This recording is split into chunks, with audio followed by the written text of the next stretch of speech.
পবিত্র কুরআন শরীফের 10 নম্বর সূরা ইউনূসের 92 নম্বর আয়াত থেকে 109 নম্বর অর্থাৎ সর্বশেষ আয়াত পর্যন্ত আলোচনা করব। আমার সাথে থাকবেন। বিসমিল্লাহির রহমানির রহিম। সূরা ইউনূস আয়াত নম্বর 9। আজ আমি তোমার দেহ চলাভূমিতে রক্ষা করব। ওই যে ফেরাউনের কথা বলা হয়েছে, তুমি তোমার পরবর্তীদের জন্য নির্দেশন হয়ে থাকবে। মানুষের মধ্যে অনেকেই আমার নির্দেশন সম্বন্ধে অনবহিত, অনেকেই আমার নির্দেশন জানে না, আমি তোমাকে নির্দেশন স্বরূপ রেখে দেব। সূরা ইউনূস আয়াত নম্বর 93। আমি বনী ইসরায়েলকে উৎকৃষ্ট আবাসভূমিতে বসবাস করালাম এবং এদের আমি উত্তম রিজিক দিলাম। পরে ওদের নিকট জ্ঞান এলে ওরা বিভেদ সৃষ্টি করলো। ওরা যে বিষয়ে বিভেদ সৃষ্টি করেছিল, তোমার প্রতিপালক শেষ বিচারের দিনে তার বিচার করে দেবেন, আল্লাহ ফয়সালা করে দেবেন। তো ঠিক আছে, এটা তো আল্লাহর ব্যাপার, তাই না? আমার তো আর মাথা ব্যথার কিছু নাই। সূরা ইউনূস আয়াত নম্বর 94।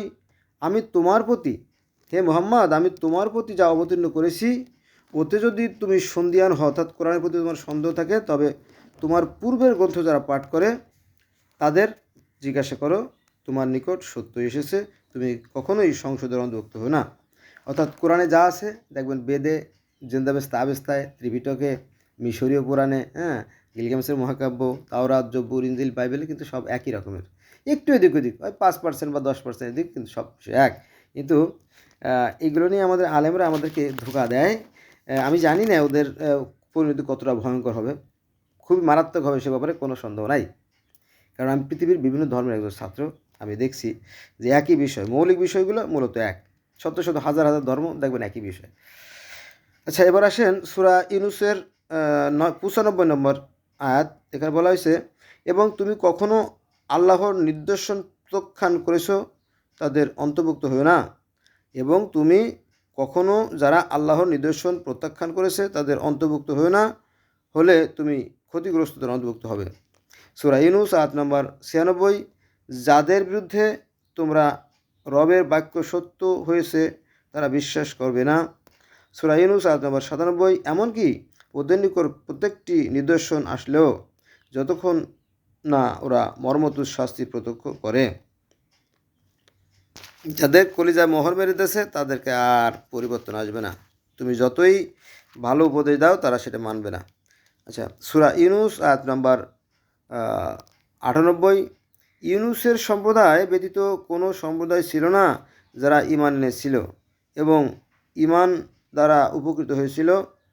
তারা যখন বিশ্বাস করল তখন আমি তাদের পার্থিব জীবন হীনতাজনক শাস্তি হতে মুক্ত করলাম এবং কিছু কালের জন্য উপভোগ করতে দিলাম। ইউনূসের সম্প্রদায়গুলো তারা হেদায়েত প্রাপ্ত হয়েছিল, আল্লাহ তাকে কল্যাণ দান করেছিল, সে কথা বলা হয়েছে। সূরা ইউনূসের 99 আয়াত।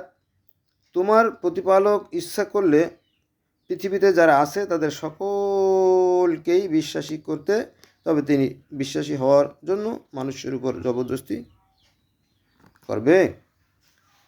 আল্লাহ ইচ্ছা করলে সবাইকেই হিদায়ত করতে পারতেন, কিন্তু তিনি মানুষকে নিয়ে খেলা খেলবেন। তিনি দেখবেন কে কর্মে জয়ী হয়। ভালো কর্মে যে ভালো করবে তার জন্য আছে মহাপুরস্কার, আর যারা মন্দ করবে তার জন্য আছে কঠিন শাস্তি। সূরা ইউনূস আয়াত নম্বর 100। আল্লাহর অনুমতি ব্যতীত বিশ্বাস করা কারো সাধ্যে নেই এবং যারা অনুধাবন করে না আল্লাহ তাদের কলুষলিপ্ত করেন। সূরা ইউনূস আয়াত নম্বর 101। বলো, আকাশমণ্ডলীয় পৃথিবীতে যা কিছু আছে, বুঝতে পারছেন না? আকাশমণ্ডলী এবং পৃথিবী,